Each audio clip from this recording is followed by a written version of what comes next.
In this edition of the Shop Talk series, we're on the road at Thunder Road with Bobby Therian from Heinsberg, Vermont. Welcome, Bobby.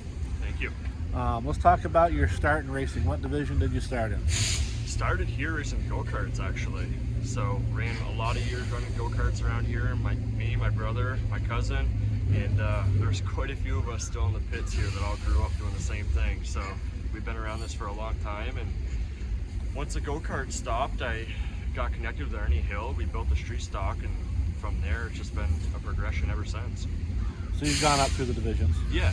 We when we started, like I said, we built that car with Arnie Hill, and then a year after that, we bought a Tiger car, ran that for a handful of seasons, and then a handful later, we ended up in late models and keep on trucking. Let's talk a little bit about Thunder Road. I mean, you've raced at a lot of other tracks, but and I asked Corliss the same thing. It's hard to win here, isn't it? Absolutely. It doesn't matter if it's a 50 lapper here, a 150 lapper. A win here means a lot. I have my trophy shelf at home, and the Thunder Road ones are all separate. It means a ton. The history of the place, even though it's changed a lot in the last handful of years, the track is still Thunder Road. It still means a ton to a driver to be able to get a checkered flag here. So, in your opinion, why is it so hard to win here? That's a tough question. For me, I've always really enjoyed the place, but it's where I grew up.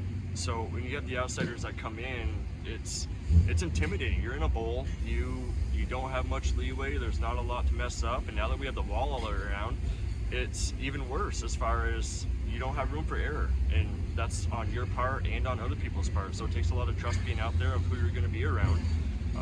But a bad day here could cost a lot of money and a lot of work in the shop to be able to get a car back together. You've had a lot of success at other tracks as well, haven't you? Let's talk about that. Yeah, I kind of pride myself in the fact that we've won at a range of different tracks. Between Thunder Road, you have Oxford that's extremely flat. We've gotten a win there. Thompson, very large track, we've gotten a win there. And then White Mountain, Riverside, those tracks are all awesome, but they're all unique in their own way. So for me, it's nice to know that it's not just a short high bank track that I've had success at. It's been a variation of all of them. So, like I said, Thunder Road's hard to win at. Tell me about another track that seems hard to run at, like it's just a difficult track to race on. Riverside. Riverside's one of my favorite tracks. I have not been there since I repaved it, but I've said this for a lot of years. As far as stuff happening in reaction time, I feel like you have to be the fastest at Riverside. Stuff just happens so much quicker there. It's extremely tight off turn 4, similar to it is here. But before they repaved it, it had a ton of character. You had to hit the bumps just right to use them to your advantage. If you hit them wrong, it could really mess you up. But I'm looking forward to be able to get over there at some point on the new pavement to see how much it's changed. I imagine it's quite a bit faster now.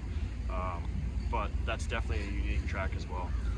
So a little bit about White Mountain. We talked about hard tracks to race on. So if you're on the outside, on the backstretch at White Mountain, people get up into that like you're going to pit, but you're not, and there's a weird transition.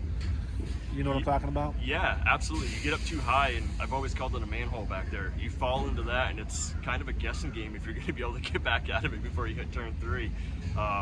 And again, that's one of those cases where you can use it to your advantage as far as racing with people. But there's a fine line. You've got to be really careful back there. If you hit it just wrong, it could really mess up your entry into turn 3 and possibly get you up into the wall there as well. Let's talk a little bit about your crew who helps you out week to week. Obviously, Pete Dudo, he owns everything. He's been a major part of my racing career once we got into late models. My brother's helped me out a lot. He raced Tigers here, again, through the go-kart years. My nephew now, which doesn't seem possible, but he's also here every week helping me. It seems like he was just a year old about 2 years ago. John Lambert, also another former Tiger driver here, helps me out each week. And Mark Lampier, when he doesn't have his cars here, he's in our pit every week. And it takes a crew. I feel like we come with a pretty small crew, but everybody has their jobs, everybody knows what's going on, and we have a lot of fun. And of course my wife is here, and now my 2 kids are here, which makes it a family affair for me, and I wouldn't have it any other way. It's a blast for me to come up. So there's big communication when you get out of that car. You guys communicate pretty well as far as what you need or what you need to change. That's key. Yeah, absolutely. And it's after the years of me and Pete being together, I think we both kind of know what we're looking for, and he can tell by the way I'm trying to describe something of what direction we need to go with stuff, which has led to our success, especially when we start traveling on the road. It's rare to hit the setup spot on when you go to a new place, so having that communication is very key to know what we got to do to be able to have a fast car come feature time. Now, race cars don't pay the bills themselves, so sponsors do. So let's talk about them. Absolutely. Casella Waste System has been with me for a lot of years.